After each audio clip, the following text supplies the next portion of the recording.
Hello advisors, thank you for joining me for a demonstration of how to register your students for online testing.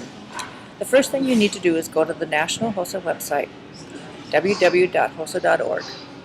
Then you're going to click on Advisors, Local Advisor, and Online Affiliation. This is what you did when you affiliated your students with National HOSA. You're going to scroll down to where it says Affiliate. Click on that, and then find where it says Local Chapter Advisors. Click here. You're going to type in your charter number that National HOSA gave you and your password, and you're going to log in.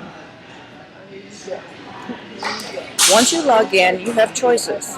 Since you've registered your students with National HOSA, we are now going to register for a conference. We're going to hit Conference Registration. We are going to pick the conference, which right now is Cal HOSA Online, January 2013, and we're going to begin registration. As you can see, once you are here, you will notice all your students are registered from National HOSA. You can select which student you want to register for the online testing. So you hit Register. At this time, you select their gender and post-secondary or secondary.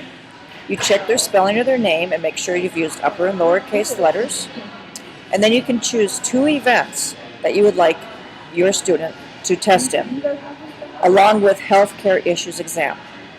So if you choose a team event, you need to make sure to have a team number that matches your that person's team partner. And then you can choose another event. We're going to choose knowledge test and healthcare exams. And then we're going to submit. Notice your student is now on the top along with what his fee is. Once you've registered all your students for the tests, you can then go to Invoice and Registration Report, and you will see your registration. It'll list all your students and which tests that you have signed them up for. You will send this fee, the total fee, to Cal HOSA at this address. Once you've done that, you can exit out of here, and you're going to go back to the main menu, and now you're going to identify your proctors for the online testing.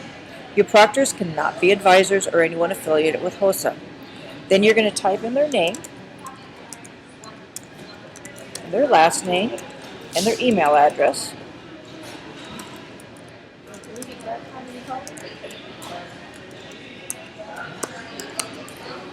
Once you hit submit, their name will populate down below. You cannot delete this proctor. However, if you decide you do not want the proctor to be a proctor, you can disable them. Therefore, they will not receive any emails that are sent for proctors. So that is all that registration involves. And you can log off. Advisors, you will receive confirmation email by January 19th, 2013. And the email is below. Some of your HOSA members have been registered for online testing. If you have not done so already, you must go to the National HOSA website that we were just on and identify 1 or more proctors to administer your test for your chapter. And then we already went through the process, so you're going to follow that same process we just did. If you have any questions, please contact myself at diane@calhosa.org. Your proctors will also receive a confirmation email by the same date, January 19th. Your proctor confirmation email will provide login information to access information needed to proctor the test. Attention, advisors, you will not receive login information. This is for proctors only. On the next video, we will go over what the proctors will see and their instructions. Thank you for joining, and I'm looking forward to seeing you all.